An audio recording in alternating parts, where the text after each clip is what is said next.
எதற்காக ஒரு அமைச்சரும் மாட்டிக்கிட்டு முழிக்கிறாங்கன்னு பாருங்க. ஏன்னா இவங்க எல்லாமே ரொம்ப காலமாக பாதுகாக்கப்பட்ட அமைச்சர்கள். அண்ணன் KN நேருவில் ஆரம்பித்து தங்கம் தென்னரசு அவர்கள் வரை பார்த்தீங்கன்னா இப்போ திடீர்னு நேற்று ஒரு பெரிய டிபேட். நீங்கள் தமிழ் தாயில் போட்டீங்க அப்படின்னு. ஆமாங்கன்னா அதுக்கு தான் நாங்கள் ட்ராப் வச்சோம். ஸ்டாலின் அவர்களுக்கு என்ன போடலாம் சொல்லுங்க அப்படின்னு. ஏன்னா இத்தனை காலமாக இவரெல்லாம் பாதுகாக்கப்பட்டவர். இப்போ இந்த சோஷியல் மீடியா வந்து ஒரு right wing ecosystem build ஆகி, குறிப்பாக இங்கே இருக்கக்கூடிய தலைவர்கள் எழுத்து மூலமாக நீங்கள் அடிக்க ஆரம்பிச்சோன்னே முதல் 2 லேயர் உரிச்சு எடுத்தாச்சு. இப்போ 3வது லேயர் எக்ஸ்போஸ் ஆகுது.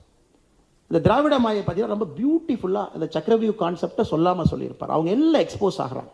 இன்டெலெக்சுவல் பேங்க்ரப்சி, எந்த விஷயத்தையும் எங்கேயும் பேச முடியாத ஒரு சூழ்நிலை. எங்கே போய் ஒரு 4 பேர் ஆங்கிலத்தில் பேசினா கூட திரும்ப பேச முடியாது.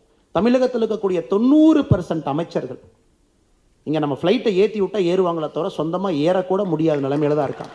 ஏன்னா ஆங்கிலத்தில் படித்து பேசி ஏறணும்.